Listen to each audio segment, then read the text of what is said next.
All right, everyone, welcome back to the podcast. Today we're diving into the mind of someone extra special. We're diving into the mind of Sue Black. Now, Sue Black is a leading forensic anthropologist. She's identified war crime victims, unearthed hidden stories in our bones, and also pioneered a new technique that they currently use in the court of law. This technique identifies people, it gives them kind of a fingerprint from the veins on their hands, which is just wild. Sue is now president of St. John's College in Oxford, and I do need to tell you before we start this podcast, we do touch on some very, very sensitive subjects. But without further ado, let's just get straight in to this episode of the In the Mind podcast. I have kind of a timeline set up for you, and fascinating stuff. I mean, identifying victims or identifying criminals through the vein structure. I mean, I'm definitely not using the right terminology here, but oh my God, fascinating. Take me back to where it started for you. Sure. So in terms of the casework associated with that feature you're talking about, that came in around in 2006. And the Metropolitan Police got in touch with me to say, look, we've got a case and we really don't know what to do with it. Can you have a look at it for us? And so forensic anthropology and anatomy, which is what I am, we're often the scrapings at the bottom of the barrel. You know, when you can't go anywhere else, we'll go and ask them. And what it was is they had a video, and it was a video that was taken at night on a computer. And what was alleged to be happening was that the father was coming into the daughter's bedroom. Daughter was a young teenager and sexually abusing her. Oh my God. And she talked to her mum, and her mum didn't believe her. And so what she did was she turned on her camera on her computer and left it running at night. Most people don't know when you do that, your camera goes into near infrared mode. And so what you can see is you can see in the dark. And it's a very black and white, grayed black and white image. You don't get color and you don't get a lot of detail. But at 4:30 a.m, what we did see was a hand and a forearm coming into the view of her camera and doing exactly what she said was happening to her. Now, you know, just thinking about that, this is a teenage girl who was saying that she was being sexually abused by her father. She has a mother who she's gone to who doesn't believe her. And she has the presence of mind to put her camera on so that it's recorded. She knows she's going to be abused again, and she's going to record it because she wants the evidence and the proof that this is happening to her. Now, I don't know whether there were other children in the family. That's not something I know. So maybe she was doing it to protect them, or maybe she was doing it just because she herself wanted it to stop. But there's a presence of mind in there and a bravery, I think, for a young teenage girl. So when you view the human body through near infrared mode, the light as it interacts with your skin, it actually interacts with the deoxygenated blood that's in your veins. And your veins stand out like black tram lines. So you can see them beautifully. So we could see a beautiful vein pattern on the hand and on the forearm. And what I said to the police is, now, I don't know what that means. But what I can do is I can take the pattern on the offender's veins, and I can take the pattern on the suspect veins, which is Dad, and I can tell you if they match or not. If they don't match, then it can't possibly be him, because you don't change your vein pattern.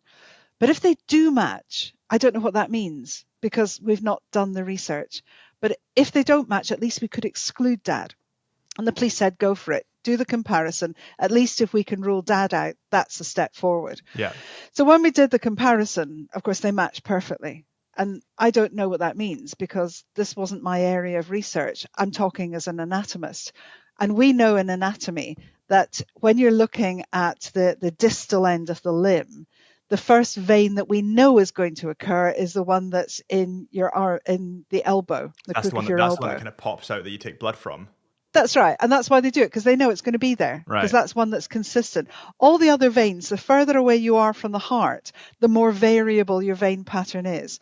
And if you doubt me, look at the pattern of veins on the back of your right hand, compare it to the pattern of veins on the back of your left hand. They won't match. And we know that. And we've known that since the 1500s. When Vesalius was looking at anatomy, he didn't name those veins because they were never the same in any two people. So we know they're variable. We knew that in the biometrics industry and security industry, people were starting to use vein patterns as a means of gaining access to high security installations, because we know that it's a really useful means of determining whether two sets of images come from the same person. So we had the background in anatomy, we had the background in biometrics. We could tell that we can't exclude dad, but I don't know what else that means. So it goes to the Crown Prosecution Service and they're building the case, and they decide, no, we're going to see if we can get this evidence into the courtroom. So this evidence has never been heard before in a UK court. And what the judge does, quite rightly, is he calls something that's called a voir dire. And the voir dire means, hold on a minute, I need to decide whether this new evidence you're bringing is legitimate science or whether it's witchcraft, quite frankly. And so the jury gets sent out of the courtroom and we have the discussion. And the judge was convinced that because of the history of anatomy and variation and the results that we're getting from the biometrics industry, providing we did not overstep where that research was at the time, he was prepared to let it be heard in the court. And so I was allowed to give evidence. The jury then retire and they come back in with a verdict of not guilty. And that really sort of stops me in my tracks thinking, who else is in this girl's room at 4:30 a.m. with an identical vein pattern? And so I said to the barrister, what did I do wrong? Because that's the first thing you do. You blame yourself. And she said to me something that will never, ever leave me. She said, no, you did nothing wrong. There was no problem with your evidence. They didn't believe the girl. She didn't break down and she didn't cry. And I thought, dear Lord, justice is not about whether a child breaks down and cries. This was a girl who was strong enough to accuse her father, tell her mother about it. And even when her mother refused to believe her, she recorded it and she took it to the police. That to me is the most outstanding bravery in a teenager. And the jury decided not to believe her because she didn't cry. The outcome of that, of course, I will never know, because once you're finished in court, you're finished. But he was released, found not guilty, and therefore would be back in the family home. What happened to that girl? Did he carry on the abuse? Or was it sufficient enough of a shock that, he stopped doing it? Or perhaps he was innocent all along, because that's what the jury said. But, did that girl run away from home? Was she on the streets? Did she end up with a drug habit? Is she still alive? I don't know. Our science wasn't able to help her on that day because the science wasn't far enough advanced. And that was the flag to us. You need to do something about this, because this is something that is not going to go away. It's a crime that is right across the international stage. And it's not as if this is a one-off. There are going to be many of those. And indeed there were. So even though the jury could identify that the guy had a unique vein pattern that was caught on this almost infrared camera, they still didn't believe her, or him, or her rather, just because she wasn't crying. So you have to understand that nobody is in the jury room apart from the jury. Nobody knows how their discussions have gone. Nobody knows their rationale. We are not saying that the pattern is unique because we can't. We've not done the research.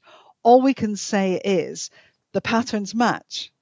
Right. There's no dissimilarities, but I don't know what that means. I do now, but I didn't then. So we couldn't say it's unique. We could only say we cannot exclude him. To go any further than that, the judge would have stopped me in his tracks, because he'd allowed the science to come in to the point at which there was sufficient information to be of value to the court, but not to mislead the court. And that's what's really important. An expert witness mustn't go beyond the boundary of where the research has moved forward to. So it was the barrister's view that she thought the reason they'd come back with a not guilty was because the jury didn't believe the girl. Now, she may have been wrong in that, but it was enough for me to say, well, we can do something about that. We can do something about the research. Yeah, because surely I mean, if I was in the jury, you would take the fact that the man was sneaking into the room at 4:30 a.m. There was no signs of break-in. there was video evidence, and there was repeated allegations against the father from the daughter previously that he told the mum. Did the mum end up believing her after this evidence came out? I don't know. And that's the really dissatisfying thing about the work that we do. We parachute into a case, we provide some evidence, and then we parachute back out again. We have no involvement with the family. Because it's a not guilty plea, then a not guilty verdict, then, it's an end of the case as far as, any of us are concerned, police forces or otherwise. And you think that the vein pattern that's in the hand, or I mean, I suppose you get vein patterns everywhere, right? It'd be kind Yes, of you all over do. the body. So that's probably a really dumb question, but I got there. No, it's not at all. No, it's absolutely not. And I'll tell you why it's not a dumb question, is that it's really important in the back of the hand, because when you look at the particular crime of child sexual abuse, it is on a number of levels. So you've downloaded images. That's a particular offence. You have shared those images with somebody else. That's another offence.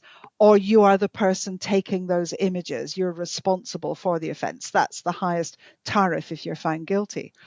And in child sexual abuse, often we will find there is contact between the child and the perpetrator. And the most frequent form of contact is hands. So what we see is the back of the hand. And that's why we've particularly focused on the back of the hand. You're quite right, there are other parts of the body, but most frequently it's hands that we find in those images, which is why we started with hands. And it's almost like a fingerprint, right? Am I right in saying that? Because I remember my brother had this issue where he had one of his veins was quite like it was quite prominent, and he had to get a tiny little operation, but just to sort of seal up the vein. Could vein patterns potentially change over time as you get older, or do they remain the same? Is it like a fingerprint that never really changes? So providing nothing happens, and by that I mean a disease process or a surgical intervention, then the understanding is that the vein pattern doesn't change. You don't grow new veins unless you have something that is sending out signals that say you need to grow new veins. And that might be if you have cancer or tumor development that requires a large blood supply to the tumor and then taken away from the tumor. So providing everything is normal, your vein pattern, we believe, does not change. Okay, so it is kind of like an identifying fingerprint almost, if you were to get it on that infrared kind of camera.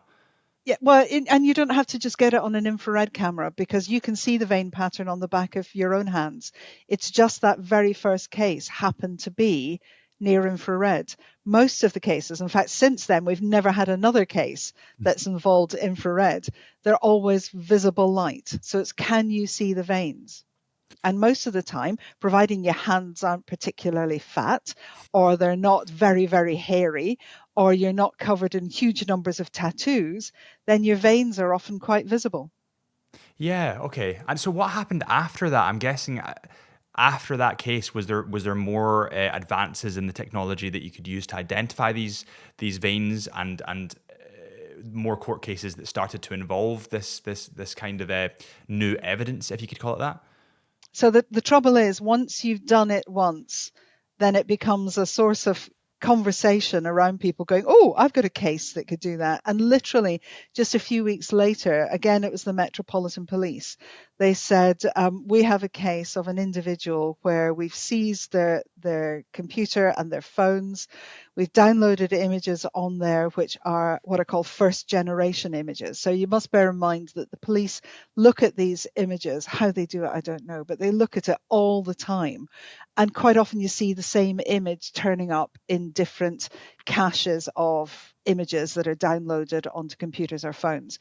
But when you find a first generation image, then what that means is they've never seen that image before. And does that mean that the person who's holding the device is either responsible for the abuse, or they know somebody who is? So you've got a much closer line of contact between abuser and the abused. And so there's an urgency on the police then to get to that child as quickly as possible. Because if it's a known image, it may have been circulating around for 5-10 years. But if it's a first generation image, then there's possibly a child directly at risk now. So those are really important. And these were first generation images. And they showed the sexual abuse of young children. So we're talking about 4 or 5 years of age. And when they looked at the images, the flora and the fauna in the background suggested that this was not happening in the UK. And when they checked the individual's passport, they'd been in Thailand. And Oh the my flora God. and fauna in the background really linked with it being in Thailand.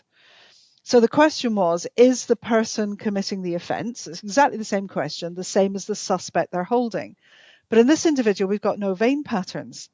And so we sit around the table and we have this real sort of spitballing of what else can we use? What do we know of in anatomy? Because we've shown this works with veins. What else do we know in anatomy that has so much variation that the biometrics industry also have recognized that independently? Because that partnership worked for us in the first case.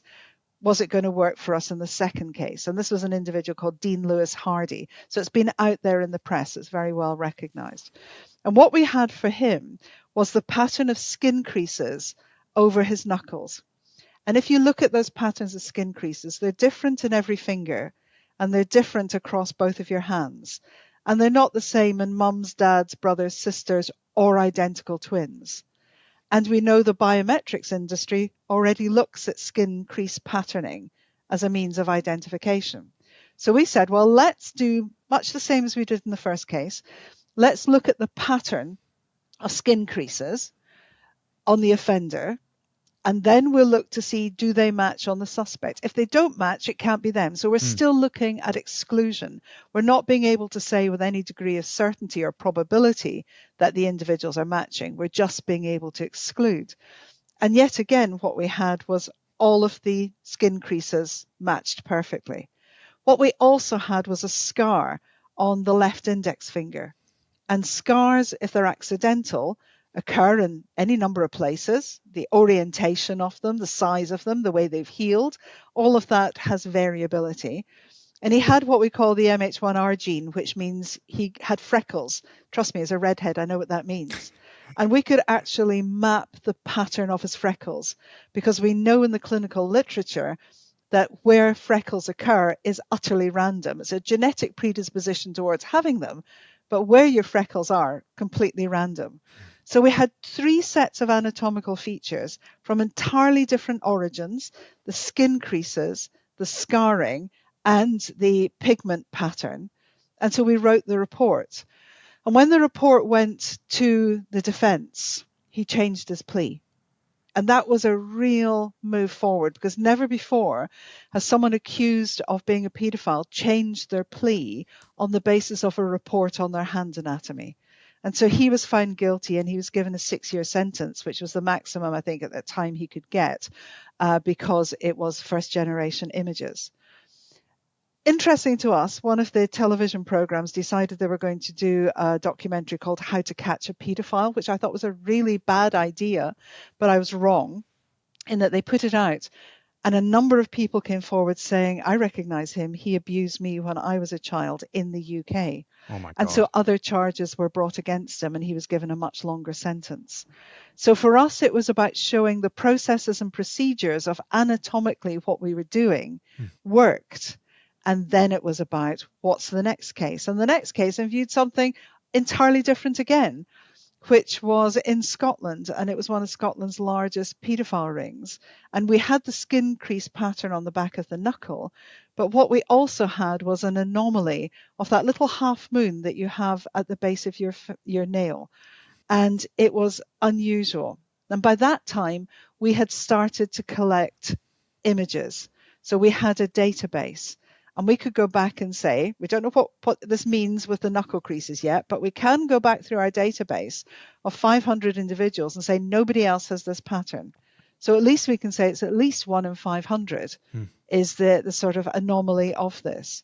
And that individual was found guilty and was given a prison sentence. So for us, it was showing that combining anatomy and the biometrics industry into something that it has a real life application to a major and most heinous crime that you can imagine and is global, we knew that we're never going to be short of work.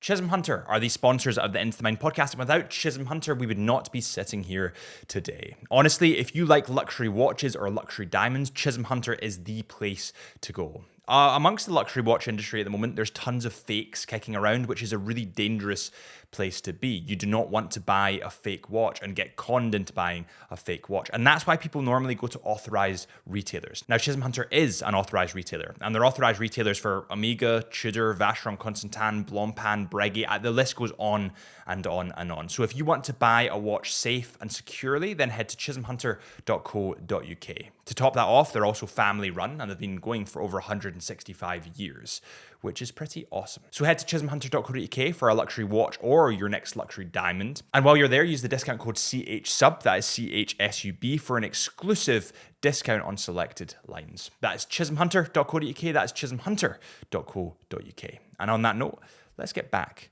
to the podcast. One question I was going to ask there was 6 years for first generation images. Is that not really short? I mean, from my opinion, I think it is one of the most disgusting things you can ever do as a person. It's taking full advantage of the innocence of. It's just horror. It's unfathomable to me. Yeah. Is 6 years not really short? Like I would think that it should be much larger than that. So there are set tariffs that the court works to. So, did you download the images? Did you send them to somebody else? Are you holding them? Did you create them? And, the judge will make the decision on the day what that's for. If you think about Richard Huckle, who was the UK's most prolific paedophile, and again, he was working out of Thailand, and he had set up a business fundamentally in Thailand. Jesus Christ. And anybody around the world could phone into him with their credit card, pretty much order what they wanted to see happen on video, and he would allow it to occur. We looked at those images of him and the abuses, and as it turned out, he came back into the UK. The police arrested him, I think it was at Heathrow, and he was given a life sentence. So it is up to the judge to decide on the scale, is it a first offence? Is it multiple offences? Is it for commercial, basis? You're making money out of it fundamentally. They will ultimately decide what that case, what the tariff is for that case. And of course, you can appeal. So the accused may appeal against it, and the appeal will listen as to whether the sentence was too hard, or they may be appealing, of course, that it was too lenient. But that's for the courts to decide. Yeah, I just would. I mean, I suppose on the, it's a very horrible topic, but on the positive side, when these people are caught and helped to catch or to be caught by what you've introduced, the way that they are treated in jail, from what I've seen and what I've heard, it's not somewhere you want to be, because it's one of those things that the people that are in jail that figure out that you were doing these horrible acts, they will really go for you. And actually, in a lot of prisons, they totally segregate the people. I don't know, have you heard anything about that, the actual segregation? Oh, only as much as I would think anybody in the general public has heard about it. There is a general feeling that those who abuse children or the elderly are viewed as being targets. And certainly Richard Huckle was murdered in prison. Right. I believe it was a sharpened toothbrush that went through his ribs and either punctured his liver or his lungs. I'm not sure which it was. And so I think they are on watch for that very reason, because they are a target in prison. Yeah, and I was watching a program called the toughest prisons in the world. It's something along those lines, and the kind of director of it, or the presenter in it, was falsely accused, and he was in jail for 20 years and he got released, and now he was falsely accused of a murder that he didn't commit, and now he's a presenter and he goes around all these tough prisons, and within one of these prisons, what they do is they're in line with the guards and with the police. So as you're coming into the prison, they'll have all your documents and they'll know exactly what you're in for. Yeah. And if you're in for anything involving child abuse or abuse of a woman, they will, you're as good as dead. And in some instances, that is, truly, truly disturbing and disgusting. In my opinion, I mean, you just, I'm not saying you're getting what's coming to you, but it's hopefully a larger deterrent, because sometimes I feel like the kind of punishment can be too lenient, like 6 years for first images, or first degree images, would you call them? To me, that seems very, very lenient. It's really hard, isn't it? We can all have an opinion on it, of course, but at the end of the day, the courts will decide. For me, what's really important are those individuals who are wrongly accused. That's a real issue, and if you're usually a man, but if you're a man wrongly accused of child abuse and you are convicted of it, how horrendous is that? So that's why we as expert witnesses appear both for the prosecution and the defense, Mm. because at the end of the day, it's about justice. Our evidence shouldn't be any different whether we're appearing for prosecution or defense, and I've done both. But I can't think of much worse, if you're a family man, to be accused of doing something like that when you haven't. And, they require that justice just as much as anybody else does. Yeah. And, our job is to make sure it's fair. And what then happens beyond there, we have no control over it. We have no say over it. I certainly wouldn't think that, somebody like Richard Huckle got his just desserts. It's not for me to say that, and I never would, because I'm a real pacifist in that regard. If you've done the crime, then you need to do the time. And our hope is that whilst you're in prison, you can be rehabilitated out of that, so that if you are released, you're no longer a threat. And for me, that's much more important. If you've done it, let's get you into prison where children are safe from you. Let's see if we can prevent you from doing that again. And that makes you a much safer member of society to be released. I would, yeah, I would agree in that, if you've done the crime, you're doing the time. And I think it's just catching these people when they do it. Do you find Yes. that any women, or is it primarily men that you see, or have you seen any women that have been involved in this kind of stuff? Or It is predominantly men, so there's absolutely no doubt. It is very much a male-oriented crime, but women play their part in it as well. And there have been cases, obviously, of women who have been prosecuted for child abuse. Often what they do is they're making the children available to men. So it's women who are saying, I have this daughter, this niece, this nephew, whatever. And if they are besotted with the person, they might make access available to that child. Or if you remember the case in the Little Ted's nursery, which was down on the south coast of England, it was the nursery worker taking photographs of the children's genitalia that oh she my could then God. sell onto individuals who wanted to purchase them. So for women, rather than it necessarily being them involved in the sexual act, often they're doing it for different reasons. But women are involved, but Yeah. very, very uncommon. Yeah. Yeah. I mean, I was going to ask you about have you heard of the Menendez case? Go on. So there was two males. There's a series on it. It's really interesting because Was that the murder? yeah, exactly. So the Yeah, I don't remember much about it, but it was brothers, wasn't it? And they murdered parents. yeah. So Yeah. essentially, what happened is they came home one night and they had two shotguns, and in the most brutal fashion, they murdered their parents. And this got obviously eventually they got caught because I think they spent.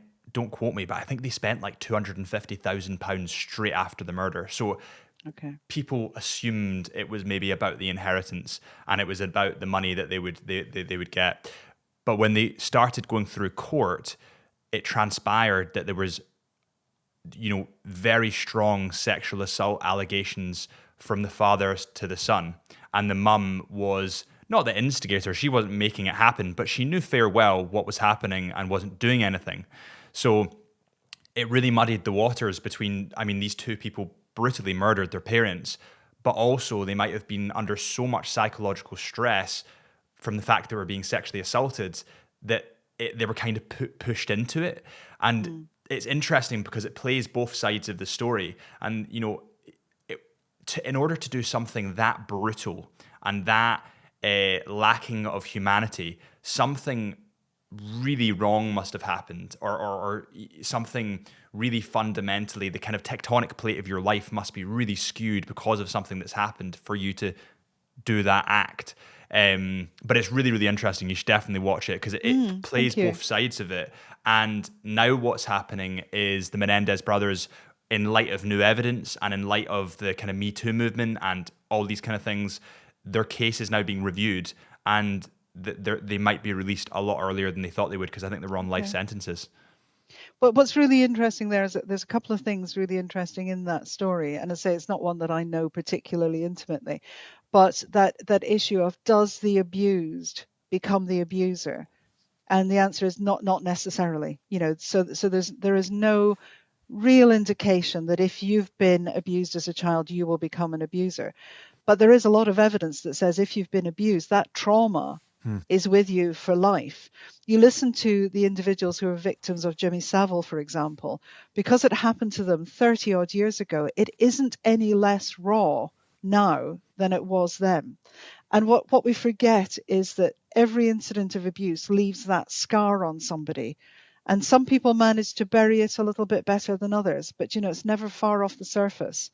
And so, these children who are being abused, it stays with them for the rest of their life. It's a life sentence in many ways for the victim, which is why if we can take these paedophiles off the street, then maybe we've saved them abusing a few other children further down the line.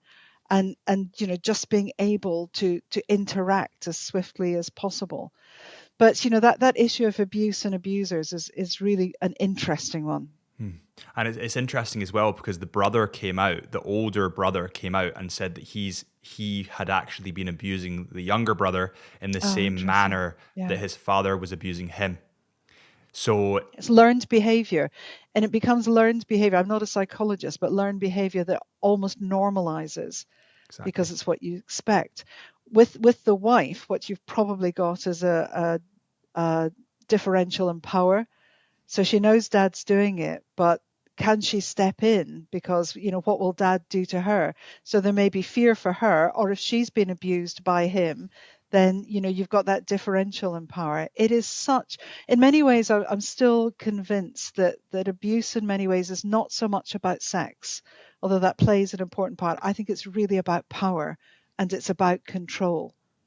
Yeah, I would agree. It's abuse of power and abuse of control. Yeah, I would totally agree. And I think what you said about the wife there as well, kind of, it rings true. At least in this case, it definitely rings true because the gent, in this case, the dad, was worth millions upon millions. I think he had a key share in Hertz, the rental company, and he was going into music. Yeah. So he's worth a lot of money. So obviously she didn't maybe want to leave because of what he could provide. She knew what was going on. She swept it under the carpet. Have you, even talking about this kind of stuff, because I have a little sister and in the future, I'd want to have children, and even talking about this kind of stuff it enrages me. Do you have any mental fallout from dealing with these cases? So I have 3 daughters and I have a granddaughter, so I'm very conscious of it. But it was a really dear policeman of mine when I started doing one of these cases, and I asked him, should I do it? And he advised me not to. He said, don't do it, because once these images are inside your head, they never go away, and you never know which one is eventually going to bite you and really sort of, hurt. And of course, I didn't listen, because at the end of the day, I'm a middle-aged, red-headed Celtic woman. I'm going to do what I want to do anyway. But he said to me, the most important thing you can do is not to allow it to become personal. You did not cause this. You couldn't stop it. It's not your guilt to own. You have to just do your job as an impartial scientist. And I've always worked to that mantra. The only time I was ever conscious of my life bleeding in slightly from my professional life into my personal life, and I know she won't mind me saying it, was when my youngest daughter was, probably about 12, maybe she was about 12. And it was school dance, and school dance was very much prom. So it was very proper evening dresses. And she's a skinny little rake. She really is. And her hair was up, and she had this gold sequin dress on, and she looked $1 million. She really did. My eyes were on stalks when she came down the stairs thinking, I want to lock you in your bedroom forever and never let anybody anywhere near you. And so we were at the dance. And so, as chaperones, you were there. And I looked over and I saw her dancing with a middle-aged man, and I didn't know who he was. And I could feel my heart rate increase. I could feel my anxiety levels go up. I could feel my blood pressure rising. And my husband looked at me and said, what's wrong? And I said, who's that dancing with her? And he went, I've no idea. I watched every move that man made. I know exactly where his hands were at any point throughout that dance. And I realize I'm projecting onto her the fact that I'm concerned who this man is because of the way she looks. Yeah. And as soon as the dance was done, over I ran and, sort of whisked her away and said, who was that? And it was the father of the boy who had taken her to the dance. The man did not put a finger wrong. He absolutely didn't. That was my reaction, and I was aware of it. And so what I did was the next day I sat with my team and I said, I need to tell you about a reaction I've had. And that was me allowing my professional and my personal life to bleed into each other. And so we have a really good mechanism whereby we support each other, and it allows us to teach each other to look for these different signals that come along. And I've never had it since, but that was the one episode. And of course, my daughter thought it was hysterical. But you're right. I think the education, it allows you to see potentially sometimes what other people don't see. Like I'm a professional video editor, and I'll watch a movie with my missus and I'll say, did you see that transition there? They did that transit. Or did you see that color grade there? They did that. Or did you see that? And because she must hate sitting watching films with you. Despises it. But it allows you to identify, because you've been educated and because that's what I do as a living, it allows you to identify these key factors that movies do and tricks that they play and, transitions and scenes. But for you, it will be, I understand that the phone that she has in her hand, that's a recipe for disaster. The social media platform that she's on, the WhatsApp group she's in, there's just so many red flags that will raise in your mind that to me, I wouldn't even think of. But because I talked very openly with my girls all the way through, and I've always said to them, have you ever been in that position where you feel someone has either abused you or been close to it? And they went, no, Mum, because you told us all the things that we had to look out for. And, it's not a conversation we often want to have with not just our daughters, but our sons as well, because boys are just as likely to be abused as girls.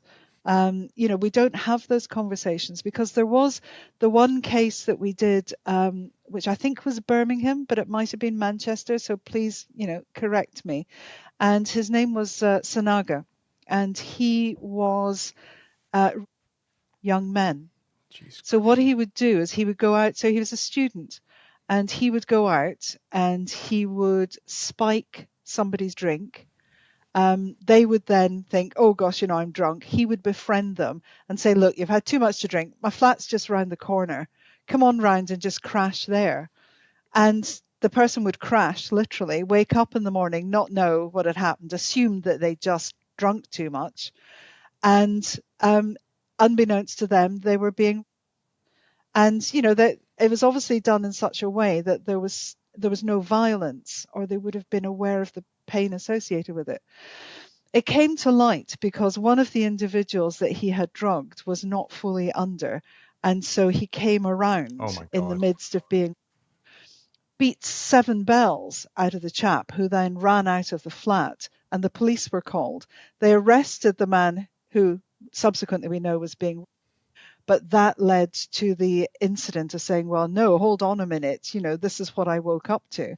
And they found at least 60 or 70 men he had done that too. Now, can you imagine the police knocking on your door and saying, we think you've been raped? And to which they say, well, I don't think so. And you're shown the video that shows, in fact, you have been. And the women you say this to say, well, this is what we have all the time. Men don't think it happens to them, but it can. And so we need to educate everybody, not just the girls and the women, but the boys and the men too. Does it normally, I think you're right in terms of the control aspect. It's about someone taking control of you, and in some, mentally screwed up way, they think that gives them a rush, and they think that that's great. Did you ever watch Baby Reindeer? Yes, I did. Yeah. And that's kind of the same power dynamic that was happening. He was going around to this guy's flat that was from memory, I think he was a famous comedian. And he was saying, I can get you all these gigs. And it was a manipulation. He was just manipulating. Totally. He'd give him something good so that he came round, and then say he was shit so that he left. And then, this went on and on and on. But he was doing the same thing. He was drugging him, pretty much. It's abuse. It is abuse of power. And am I right in saying that you did a stint where you were identifying victims that had fallen in Iraq. Yes, so I did 2 tours in Iraq.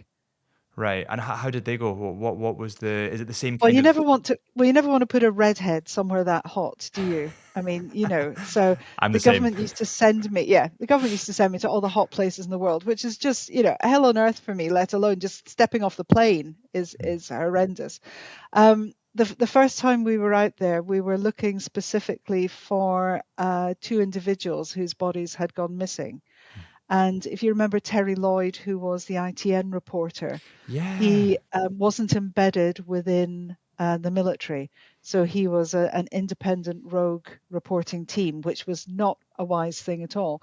And there was him, there was an interpreter, there was a cameraman, and then there was somebody else who I can't remember. I think there was 4 in the car, and they were heading across Bridge 4 into Basra, and they met the Iraqi troops coming the opposite direction. So they turned around and headed in the opposite direction to meet the Americans coming in the opposite direction. So they got caught in the Oh my crossfire.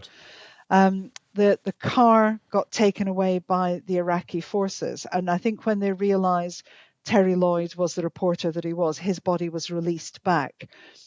There was a survivor who I can't remember his name, but the cameraman was called Freddie Nerak and the interpreter was called Osman Hussein, and their bodies had never been found. And it was Freddie Nerak's wife, I believe, who pulled an amazing feat.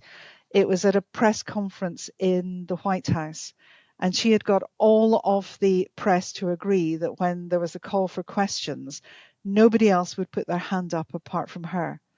And she put her hand up, so I think it was the president, but I'm not sure, asked the question. She said, "When are you going to bring my husband back?" And so they said, "You have my word, ma'am, we will find your husband." And so as a result, the forces that were out in Iraq were tasked with, we need to find these bodies. And there had been some suggestion that a car had been found that was burnt out, and it was very much the same kind of car that they'd had. And would we be able to find the car, and would we then be able to forensically search through the car to see if there was any evidence of the remains?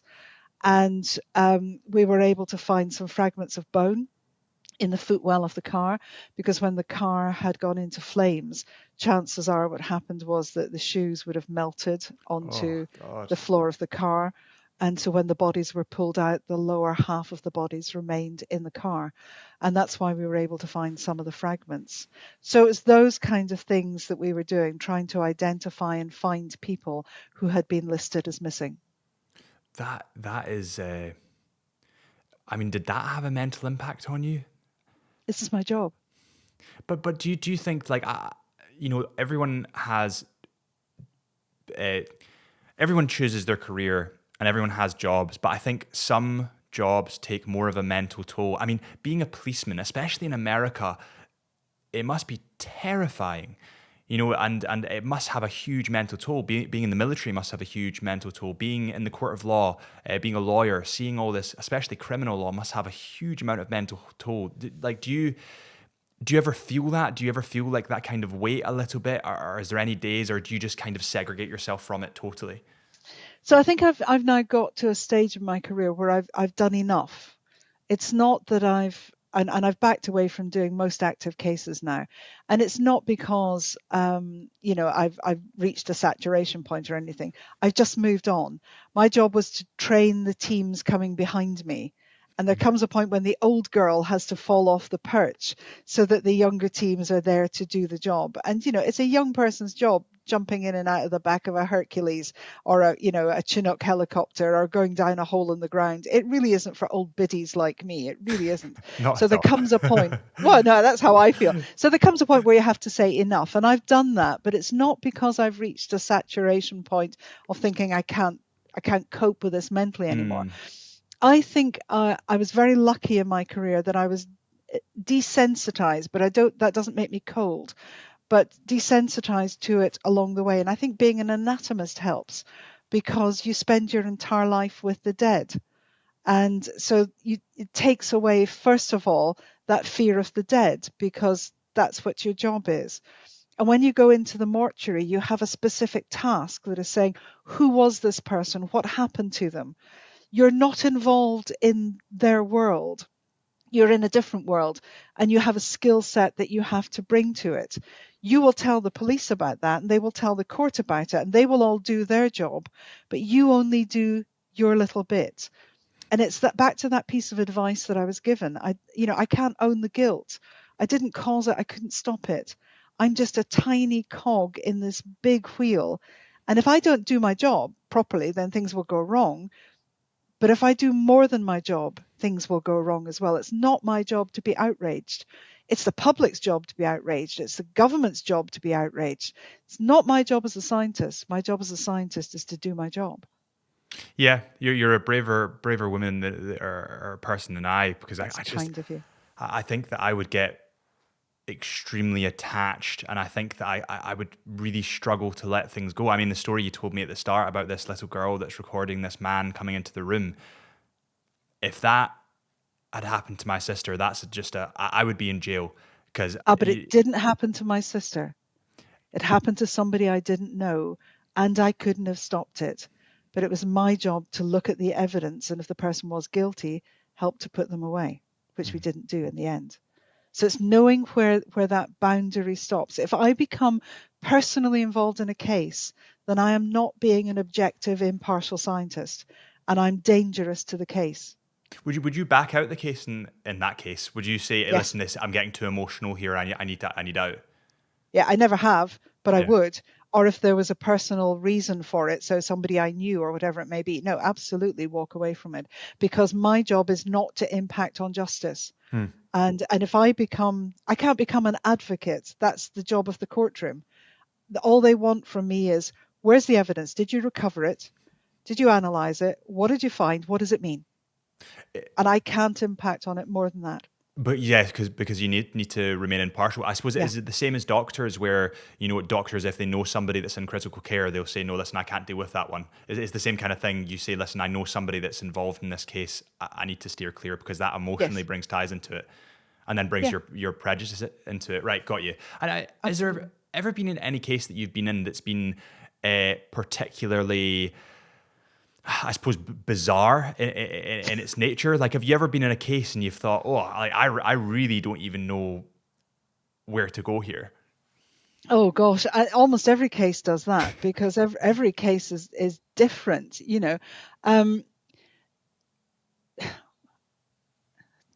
thinking off the top of my, oh God, there are so many. If you think about it, a woman walked into a police station and she said to the police, if you go and dig underneath this patio, you'll find a dead body. And the police go and they dig under the patio, and they do find a dead body, but it has no head. Oh. And what the lady had done was, she used to look after the old woman. And her story was that she came in one day and the old lady was dead. And she thought, well, I'll just bury her. So she buried her under the patio, but she carried on collecting her old age pension, even though she was dead. My God. And then we said, well, that's okay. We've got that, but where's the head? And the police, when I said to them, yeah, I can't find the head, they went, well, where is it? Everybody's got a head. And you feel like, gosh, I must be a really bad forensic anthropologist, because I find a body, but I can't find the head. Where's the head? And she said, what the lady said was, she said, and it's not funny, it really isn't, but sometimes it's just so ridiculous. She said, well, I didn't feel I could bury her head, so I cut her head off and I put it in a plastic bag in the shed. And every time I've moved house, I've just taken it with me, because I've not known what to do with it. So we had to go and search the shed to find the head, and it became the head in the shed case. And you think, if you wrote that in a crime novel, people would tell you you're making it up. Yeah, that is crazy. Bizarre. I mean, I have excavated septic tanks looking for bodies, the worst place that you could imagine. Many cases that are quite bizarre, because humans are bizarre. There was a really bizarre case recently, and I can't remember the lady's name, but she'd essentially killed her parents, and then I think she kept them in her bedroom for like years. and she was living in the house with the dead bodies. And then the police came round. Eventually, they figured it out. And there's video footage of her, and she's so emotionless. And she's like, "Oh, well, cheer up, you've caught the bad guy." And Yeah. I can't remember. Were you in tune with that case? I can't remember what the hell No, the I girl's name wasn't, was. but there was something very similar in Ireland, which was two sisters that used to live together. And one sister died in bed, and the other sister slept in the bed still alongside her. The body was not found for at least a year. But that was what they always did. They always slept together. And she would talk to her, and she would make meals for her. And she would say, you're not eating very much. What's wrong with you? So that concept of this sibling having died just wasn't there. She died of natural causes, but that lack of an ability to let go and to realize what had happened Oh, is so not uncommon. that wasn't a criminal charge then, I'm guessing, because it No, was. no, not at all. Not at all. I mean, it was a really poor soul. It's just that's grief, right? Yeah. It's grief. It's a mental health issue. It's just not being able to understand what it is that's happened. Do you see any differences in the brains of these?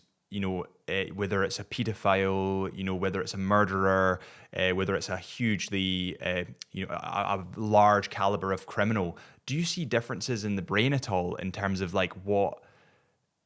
I've heard a couple of times that they have a distorted frontal lobe, and that means they can't feel the emotions, so it encourages them to do that. Is that factual, or is that? So now what you're going to get from me is the classic courtroom response, which is that's not my area of expertise. And that's what I would say in court, to say that's the end of that questioning, moving on. Yeah. Because I'm not a neurologist. I'm not a neuropathologist. I don't do the postmortems to try to establish anything other than identity. So, I mean, there's a lot of literature out there about it, but as to the reality of it, I really don't know. Yeah, yeah. So you study more of the.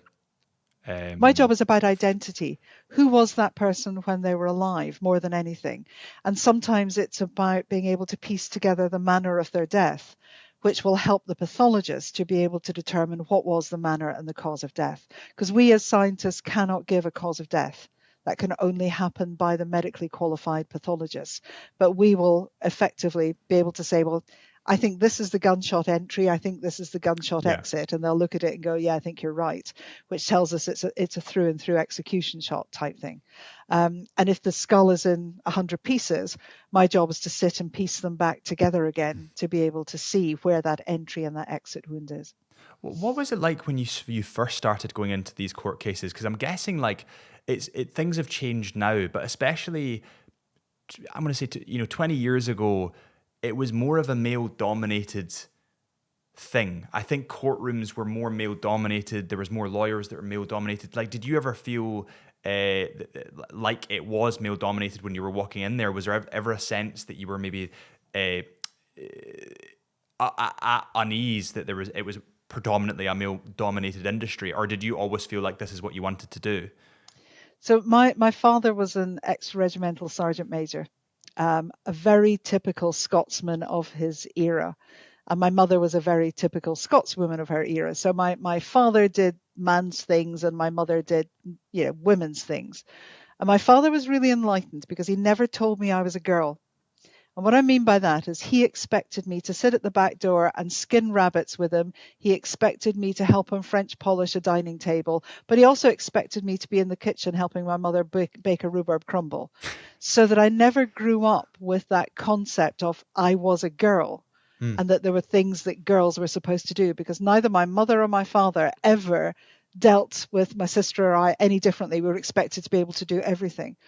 So when I first started working with the police, if there was any form of discrimination, I was so totally oblivious to it that I would just ignore it in many ways. But what I could also do, and I learned very quickly, is to turn it to your advantage. So I can remember very early on in my career where there was a body that had gone missing. It was an alleged murder.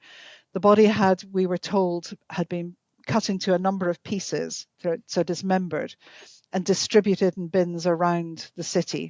so that it would go to different landfill sites. And so the police were searching landfill sites. So they were coming out with all sorts of things that you could imagine.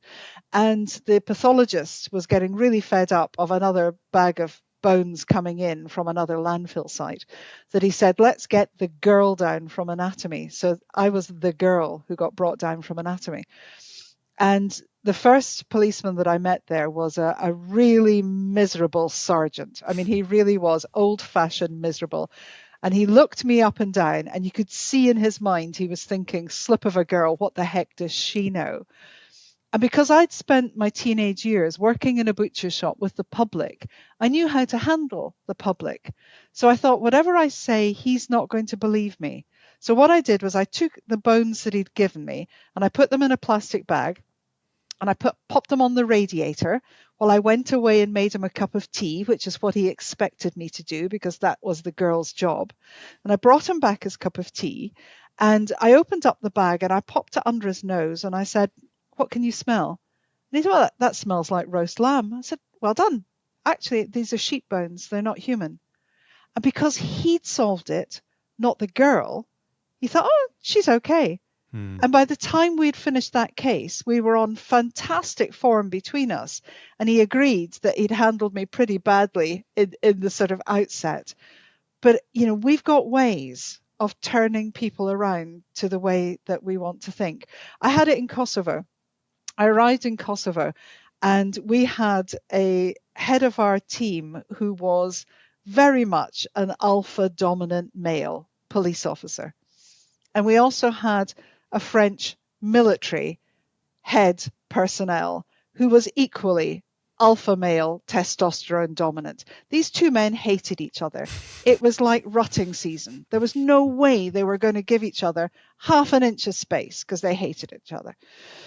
And it was important because one was leading our team and the other was leading the security for our team. And so I arrived in Tours at that particular time and I could feel the tension at the site that we were at. And give the French military gentleman his due. He walked over to our head of team and he put out his hand to shake his hand. And I thought, great, we've had movement. My head of team looked at it, shook his head and thought, I don't think so, and turned and walked away. And I thought, why would you do that? Why would you create that level of aggression? So the military gentleman came over to me and he held out his hand to shake my hand. And I went, no, I don't think so. And you could see him think, oh, great, another Brit who's going to be intransigent. And I said, because I thought you were a Frenchman. He said, well, I am. I said, but I thought a Frenchman greeted each woman with a kiss on both cheeks. And he just melted.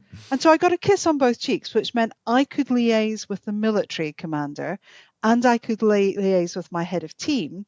And they didn't have to give in one way to each other. And we solved the problem. By the time we walked away from Kosovo, those two men were the best friends. But we had to get there. So sometimes there are things that we can do that can just diffuse these situations. Yeah. Isn't it crazy? Like my mum talks about this and my dad talks about this back in the day, that there was such just discrimination, just blatant discrimination against women. And it's like, to think of that nowadays, what the hell were we thinking? Yeah. I've never felt discriminated against either by the police or in the courts. They treat me, as far as I'm concerned, either if they've tried to discriminate me, I'm so bullish I've never noticed it, or I just won't tolerate it. It's as simple as that. The military, for example, in one of our sites in Kosovo, I have a morbid fear of rodents, mice and rats. It's just pathetic. And the military knew that. And so what they would do for me every morning, God bless them, is they'd go into the mortuary and make a huge noise to scare all the rats away. And then they say, right, in you go. So they were aware of me and they were very almost paternalistic towards me, but they never ever made me feel that, I was looked down upon for it. I've always found it to be an incredibly equal place.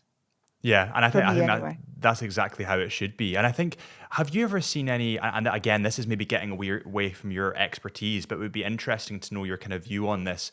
You get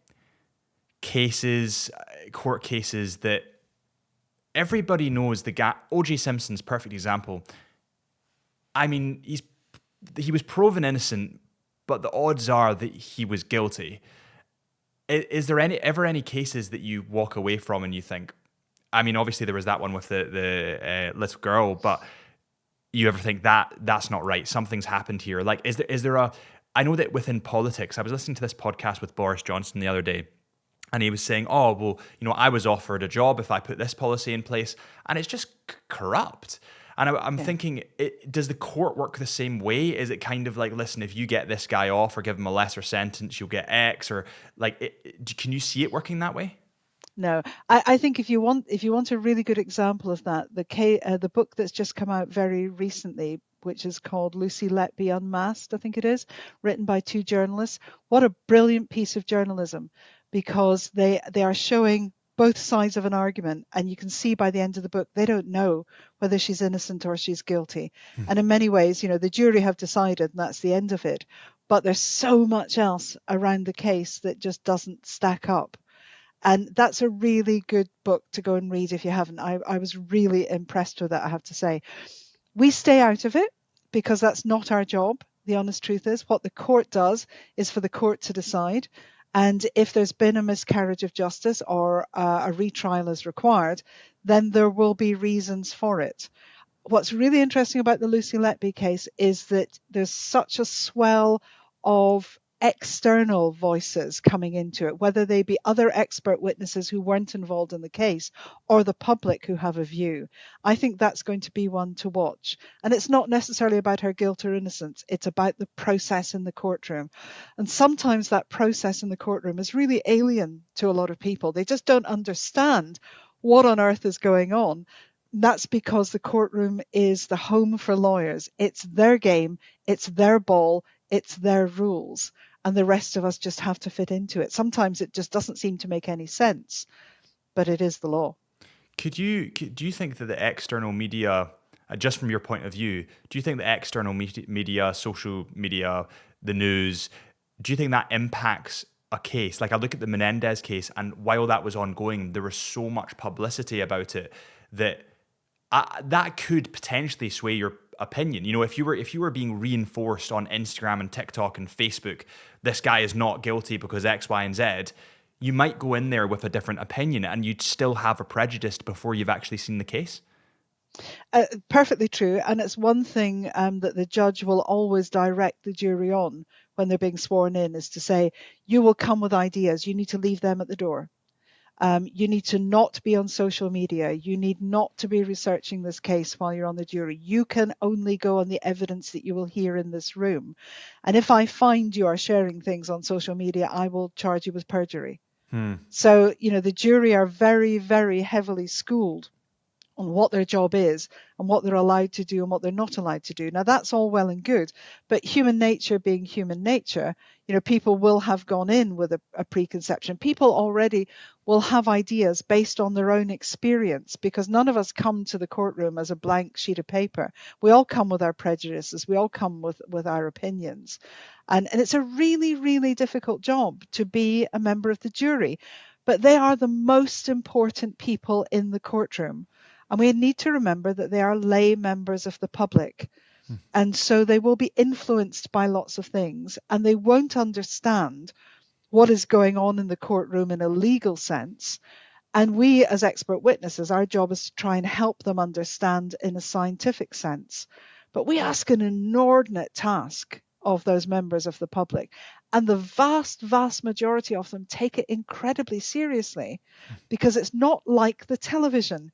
And the minute you're in the courtroom and you can see the accused and you can see the victims' families, you can feel the weight that settles on the jury's shoulders, thinking, I'm going to make a decision on whether this person walks out of this courtroom to their family life, or they go downstairs and into a cell for the rest of their life. And in some parts of the world, the decision they're making will actually result in a loss of life. That's a huge burden on the jury. Yeah. I think it absolutely is. And I think that it'd be an extremely difficult decision to make. I think that it's a lot easier now to generate an opinion without knowing all the facts due to social media. You hear something, this guy must be guilty because he did X, but you don't see the facts behind it. If I'd heard about the That's right. Menendez case and all I heard was they shotgunned their mum and dad, I'd think, fucking hell, get them in jail. But Yeah. then you read it more into it, the sexual assault allegations, you see the actual court case where the guy is clearly having a mental breakdown because he can't bring himself to talk about his dad because of what he's done. There's so much more to it than the people in social media see. And I think you get this a lot in politics now as well. It's so like manufactured, and there's people there saying you can't talk about this and you need to talk about this and you're going to trim this out and you're going to edit that and then you're going to, and there's so much misinformation that everything just gets really corrosive. And then let's say you've got the left and the right, they can't really come together and have a discussion about it because they're so polarized and there's so much more like kind of hate on each side. I think social media is probably like a net negative for society in that way. Oh, I have no social media at all. So I don't do anything. I don't do Facebook. I don't do whatever Twitter's called these days or any of that. The only thing I have is WhatsApp that allows me to talk to my girls. And part of that is because I know that as an expert witness, one of the things that they will do, the opposing counsel, is they'll go away and they'll troll for me online. What can they find about you online that will cast some doubt on your credibility as an expert witness? So for me, that's the perfect excuse not to do any form of social media at all. But I watch it with my grandson and my granddaughter. They're permanently on their phone. They're always worried about who's liking what they're doing and who's not. And the pressures on them are huge. And, you think about these algorithms where if you had suicidal ideology in any way, suddenly what you do is you get bombarded with all of these that reinforces the negativity rather than any positivity. Well, it's dreadful. It's a mirrored room effect. And I think that's what happens especially in America. I think it's particularly bad. But let's say you thought the earth was flat or, something like that, a bit wacky. It would be reinforced to you through the algorithm that the earth was flat. And then that you're right. You're absolutely right. Everybody else is wrong. You're right. Exactly. And that becomes really dangerous because I feel like conversations like these, like we're having right now, an hour, 2 hours, 3 hours, whatever it is, that should be the way to have a discussion. Sit in a room, this is my point, this is your point. Let's have a discussion about it. Let's try and come to common ground. But because I honestly think it's to do with social media. I think it's so polarizing that we now can't even sit in a room with each other because we'd rather type online how we feel and not actually listen to the other side. But the anonymity of typing online as well, that you feel you can say whatever you like, which you would never do in a room to somebody's face, but you feel you have that impunity to be able to say, well, I can say anything that I want. That's really dangerous. That takes away the social norms that we expect of a polite interaction where you respect the other person. I love the idea that somebody has a completely different viewpoint to me, that I have the confidence to be able to sit back and listen and think, actually, you're right. I was wrong. And somebody can change my way of thinking. I think that's a wonderful day when that happens, but it doesn't happen online. Oh, it never happens online. Do you with your daughters, do you tailor that in any way? Do you like give them time limits on their phone, or do you? Well, given that my oldest daughter is 40, if I gave her time limits on anything, can I just say I know exactly what she'd say to me? She's the one that has my 2 grandchildren, right? And she monitors very closely how long they're online, who they're online with, what sort of things that they do. But it's a constant worry for her, and my other 2 daughters, act almost as that sort of buffer. So they'll watch online to see if the grandchildren are doing anything that they shouldn't be, and they'll inform mum. So there's a little safety net around them because we're all very aware of how dangerous a place this, virtual world can be. We worry about the real world and the dangers in the real world, actually, the dangers in the virtual world, because of what it does to your mind, I think is really, really concerning. I would agree. I think when you go out to, I remember being 16, 17, and I would go out to a party, and when you're 16, 17, you're an idiot. You're a fetus. You have no idea what the world is. You do stupid shit and then you learn from it. But Yeah. now you do stupid shit. You've been caught on camera and it follows you around for the rest of your life on social media. Absolutely. That digital footprint never goes away. So by and large, if we did something silly, someone may have taken a photograph of it. I mean, I'm so much older than you. That photograph would have been taken to Boots the chemist or some other company, to be developed. So you never put anything on photographs that Boots wouldn't develop. And only one person ever had that photograph of you that was incriminating in any way. So the chances of it being lost forever is incredibly, it's infinitesimal.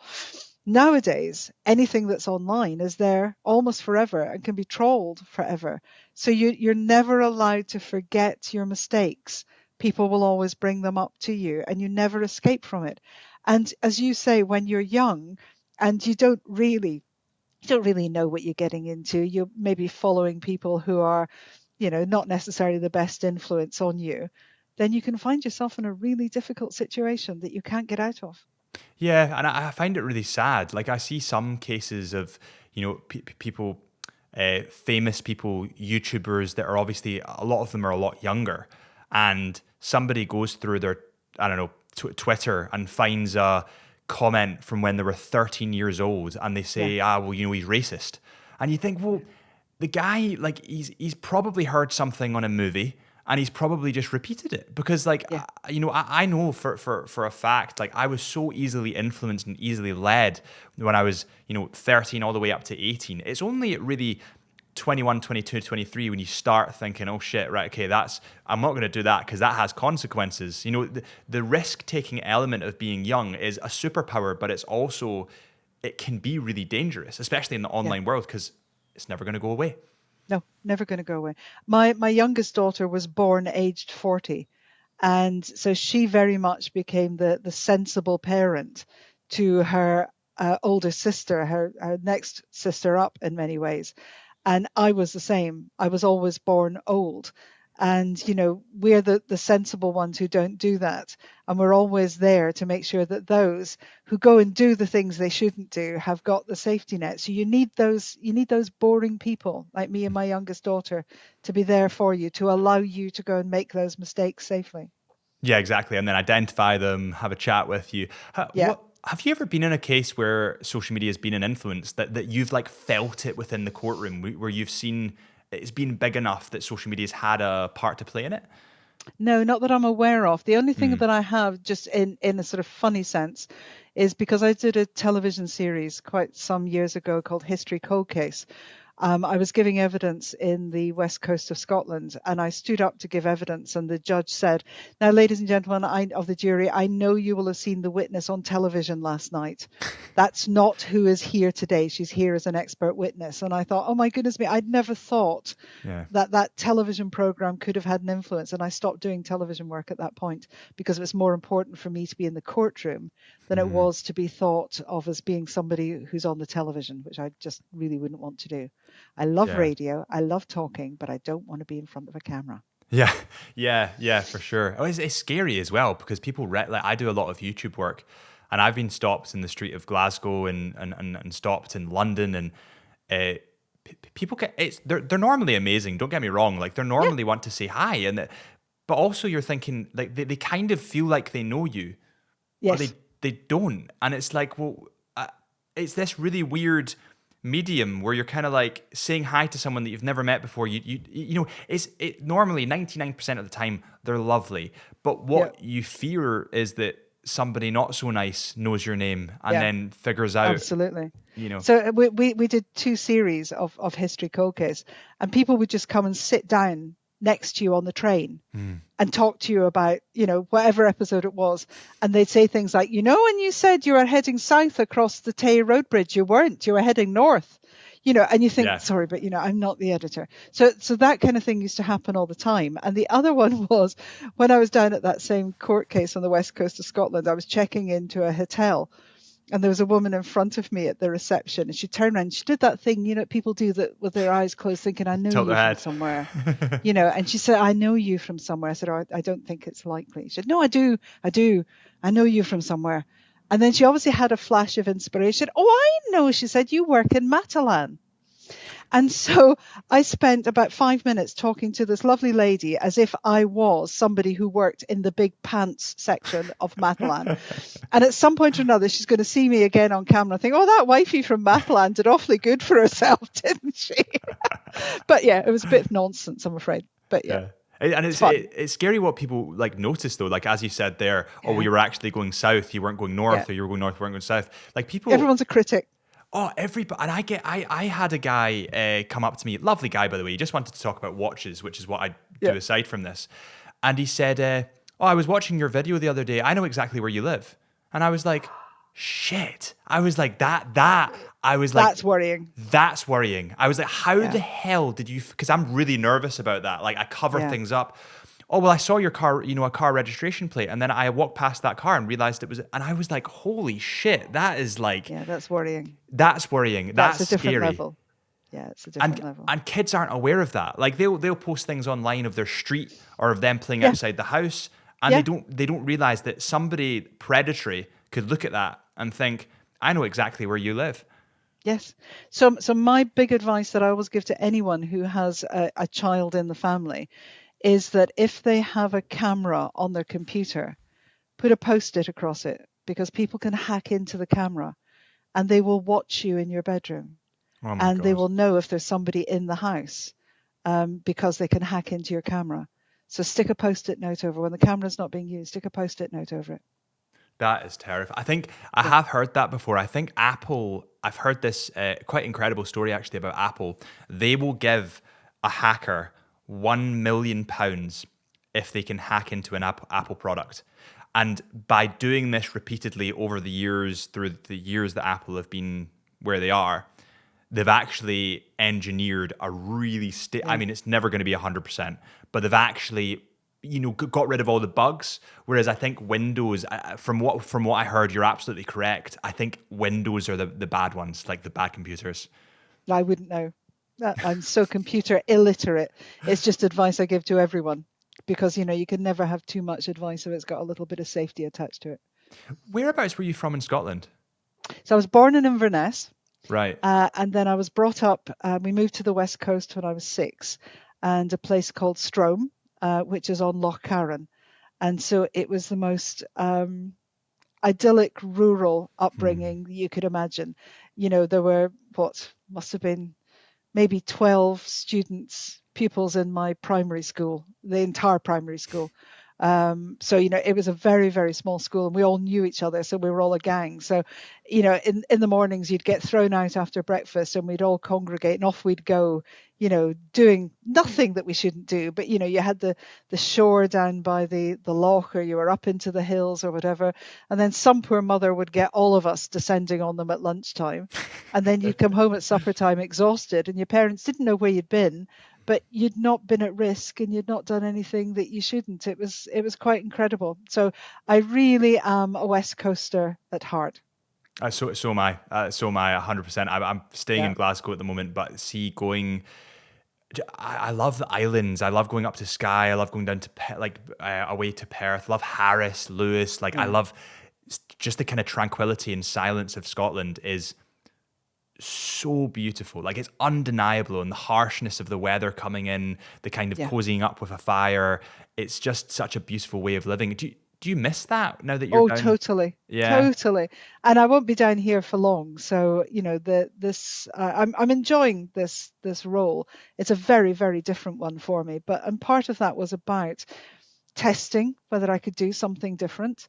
But my heart belongs north of the border. So as soon as I'm ready, those toes are going to be climbing over Hadrian's Wall. And if I can, then, my heart belongs in the West. And I used to sing in the Gaelic mods. And I would love to get back to being able to think in Gaelic again. But that's a long way away. So can you speak Gaelic? Can you kind of read Gaelic or speak it? I could. So my father's aunt always made a point of only ever speaking to me in Gaelic. Right. And she refused to speak to me in English, so that she forced me in many ways. And I have to say, I lost it pretty much as a young teenager, if not before. And so it's not ingrained in me. So I can understand more than I have the confidence to speak these days. Yeah. So I'm hoping it will come back. It's very sad that it's a dying language, isn't it? Yeah. I think it's a beautiful language. It's just got such musicality. It just rolls, and you listen to it when it's spoken by a native.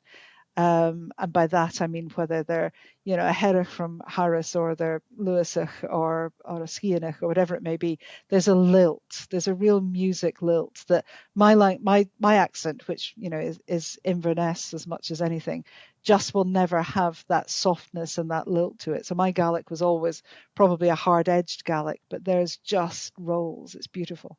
Yeah, I think it's amazing in Scotland, just like the soul of the place. I've never been. I've been very, very lucky that I've been able to travel, and there's tons of places that have huge amounts of culture.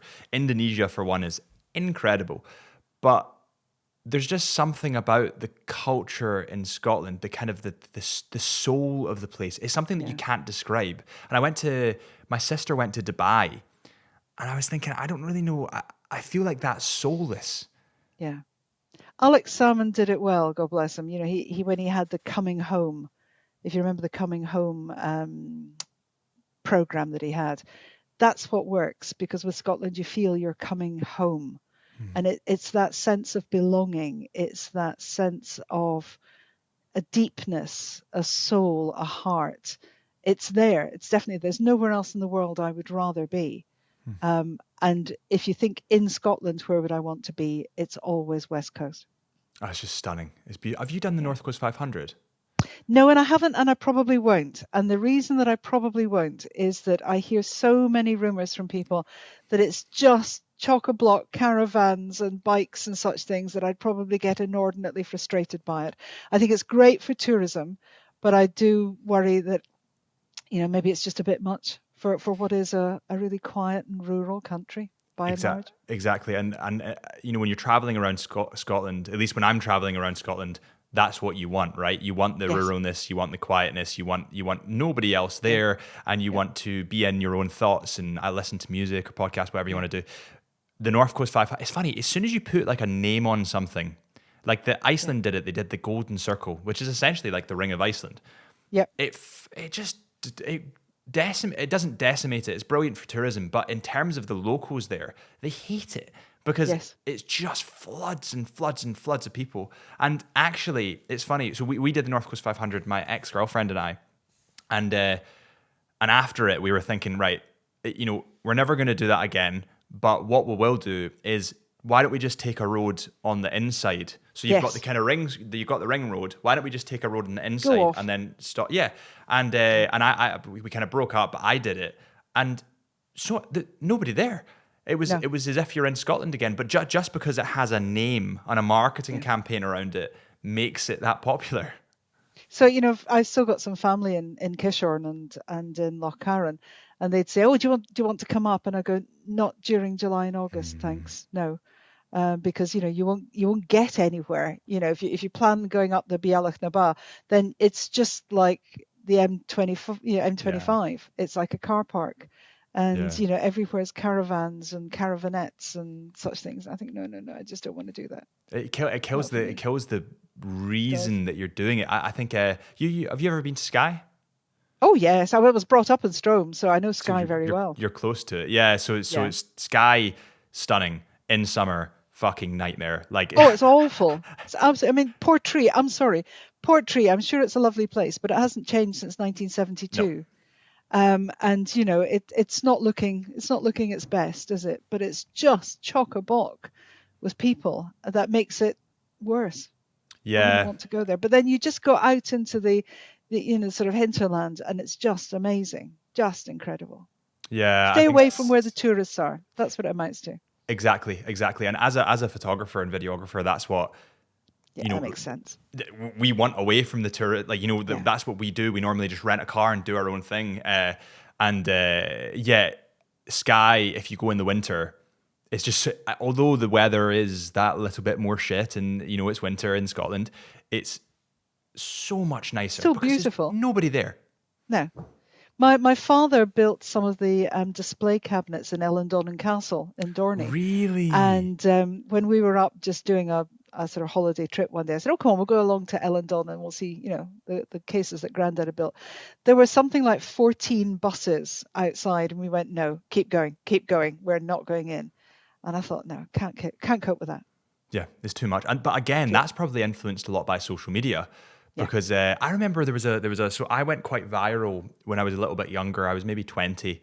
I went up to Glencoe and I had this video of one of the majestic stags that walks around Glencoe, and I posted it on, young me kind of posted it on TikTok and posted it on Instagram and etc. etc. All of a sudden, millions and millions and millions of people were viewing this, and I thought, oh my god, this is, it was great yeah. for me. But then I thought, shit, What have I done? what have I done? And then all of a sudden it became a trend. And Yeah. everybody went to King's House Hotel to get the same Oh video no. of the same stag. And I was like, oh my God, I've just ruined this really tranquil, beautiful place. I've sent millions of people there because of this freaking video. And I was like, why did I do that? So now when I do photography, when I do video, and when it's a private spot, I never tag the location. I'll never say No. anything to people about the location. I keep it, between me and my friends and who I want to tell, because it kills a spot, doesn't it? Well, it's a huge responsibility, isn't it? Yeah, yeah. Which you never expected to be responsible for. You're doing something that was a beautiful thing that you wanted to share with people, and then it just gets twisted into this thing that now everybody wants to see. And oh no, I need to be a hermit. Yeah. They also want to see it for the wrong reasons. Like they want to Yes. go and get the video just so people on social media can see that they have the video. Whereas, See, I don't get that. I am too old to get this psychology associated with social media. To me, it's just so utterly pointless that yeah. I am just not a target for these things at all. I've definitely become old and grumpy. Yeah. Like I do it for I've got a big wall here and a wall there, and just put photos up, and that's kind of what I like to do. But I never thought in a million years it would destroy No, the place. no, oh, single-handedly. Well done. Well, listen, I think that I've kind of quizzed you enough. Where can people find you if they want to find you? Do you have a website? I know that you don't have social Oh media. God, no. Didn't I just say to you, I don't do social media. No, I no don't do website any. at all? No, I Right. am under everybody's radar. It's the best place to be.